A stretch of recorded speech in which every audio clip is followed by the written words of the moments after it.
Tide detergent powder काफी सालों से अमेरिका में मार्केट लीडर रहा है, लेकिन जैसे ही सन 2000 में वो इंडिया में एंटर हुआ वो पूरी तरह से फेल हो गया क्योंकि वो इंडियन कस्टमर्स को समझ नहीं पाया। रिसर्च करने पर पता लगा कि अमेरिका में ज्यादातर लोग वॉशिंग मशीन में कपड़े धोते हैं, तो उन्हें कोई फर्क नहीं पड़ता कि डिटर्जेंट पाउडर हाथ पे भी कोई फर्क डालता है क्या।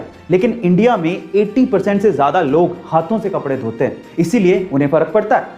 तो फाइनली टाइड सन 2009 में टाइड नेचुरल के साथ इंडियन मार्केट में उतरा, जो कि काफी ज्यादा किफायती था, बहुत अच्छा था, लेकिन सबसे इंपॉर्टेंट चीज वो हाथों के लिए सेफ भी था। फिर क्या था, 2 ही सालों में टाइड ने इंडिया में बहुत बड़ा मार्केट कैप्चर कर लिया और आज टाइड नासा के साथ मिलकर स्पेस में पहली एस्ट्रोनॉट्स के लिए लॉन्ड्री बनाने जा रहा है। 25 जून 2009 को the king of pop Michael Jackson की मौत हुई थी और बहुत से राज उनकी मौत के साथ ही दफन हो गए थे और उनमें से एक राज था एंटी ग्रेविटी डांस मूव का। गाइस, 1987 में माइकल जैक्सन की एक एल्बम रिलीज हुई थी जिसका नाम था स्मूथ क्रिमिनल और उसमें उन्होंने एंटी ग्रेविटी डांस मूव किया था, जिसमें वो 45 डिग्री तक बिना किसी सहारे के झुक जाते हैं और वो भी अपनी बैक को सीधा रखते हुए। जब ये एल्बम रिलीज हुई थी तो लोगों को विश्वास ही नहीं हुआ, तो फिर एमजे ने यही डांस मूव एक लाइव शो में परफॉर्म करके दिखाया तो लोगों के होश उड़ गए। गाइस, बाद में बहुत से लोगों ने इसे एक ट्रिक कहा, लेकिन आज भी वो डांस मूव किसी के बस की बात नहीं है।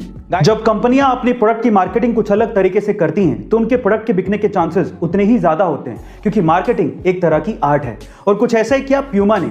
जब 1970 के फुटबॉल वर्ल्ड कप में प्यूमा ने पेले को, जो कि फुटबॉल के महानतम खिलाड़ियों में से एक हैं, उन्हें ग्राउंड पे सिर्फ अपने जूतों के लेसेस बांधने के लिए $1,20,000 दिए, जो कि आज के लगभग 7 करोड़ रुपए होते हैं। गाइस, क्योंकि प्यूमा ये जानती थी कि स्टार खिलाड़ी पेले जब अपने जूतों के लेसेस ग्राउंड पे बांधेंगे तो सारी दुनिया की नजर उनके जूतों पर जरूर जाएगी और जब स्टार कुछ पहनता है तो उसको लोग खरीदते हैं और वो प्रोडक्ट अपने आप सुर्खियों में आ ही जाता है। गाइस, आपको प्यूमा की ये स्ट्रेटजी कैसे लगी कमेंट सेक्शन में जरूर लिखिएगा। चेस यानी कि शतरंज को बुद्धिमान लोगों का खेल माना जाता है और इसे इंडिया में ही इन्वेंट किया गया था।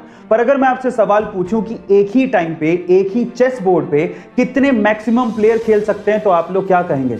आप में से अधिकतर लोगों का जवाब होगा 2।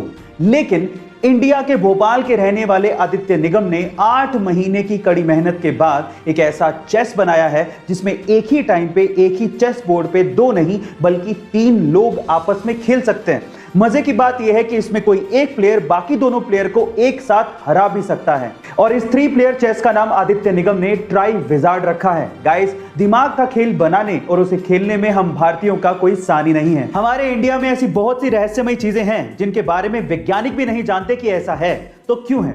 उन्हीं में से एक है तमिलनाडु के रामेश्वरम में शिव मंदिर के पास समंदर के अंदर बना मीठे पानी का कुआं। गाइस, समंदर का पानी खारा होता है ये तो सबको पता है, लेकिन समंदर में बने इस कुएं का पानी मीठा है, खारा नहीं। ओह माय गॉड, अब ये क्यों है ये तो कोई नहीं जानता, लेकिन मान्यता यह है कि जब भगवान राम सीता मैया को लेकर श्रीलंका से वापस आ रहे थे तो इसी जगह पे सीता मैया को प्यास लगी और उनकी प्यास बुझाने के लिए भगवान राम ने बाण चलाया, जिसकी वजह से वहां से मीठा पानी निकल आया। गाइस, अब वजह जो भी हो, लेकिन समंदर के बीचों बीच मीठे पानी का कुआं किसी चमत्कार से कम नहीं है।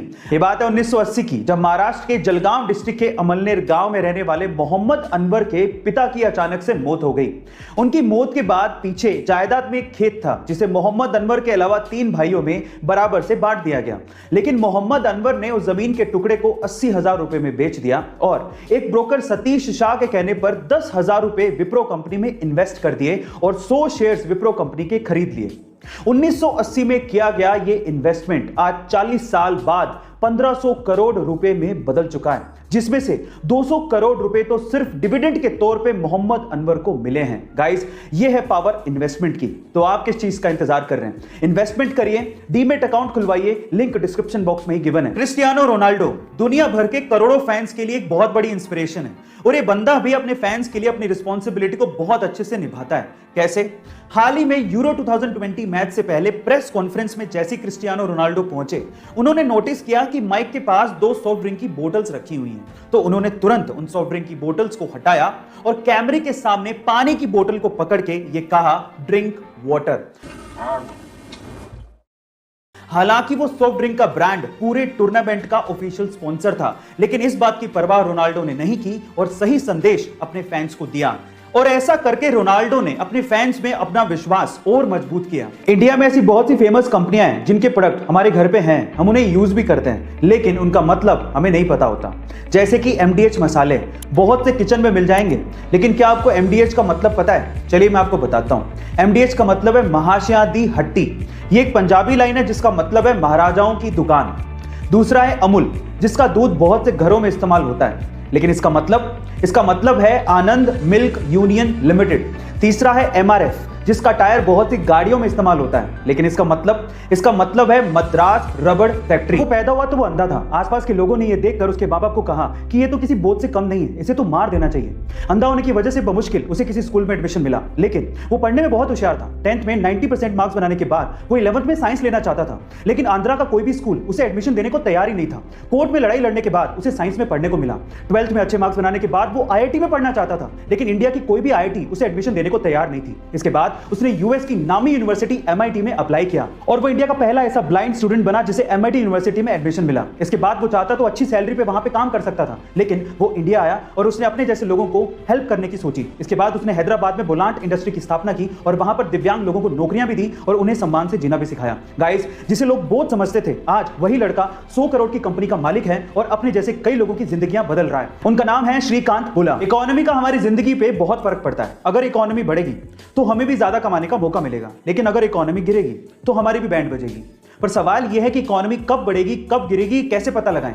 तो देखिए, इसके बहुत सारे तरीके हैं। उसमें से एक तरीका है MUI, मेंस अंडरवियर इंडेक्स। अब आप लोग कहेंगे कि मैं कैसी बातें कर रहा हूं, लेकिन सन 2007-8 के रिसेशन से पहले फॉर्मर फेड चेयरमैन ने भी इसी का इस्तेमाल किया था। अब ये क्या है, सिंपल शब्दों में समझिए।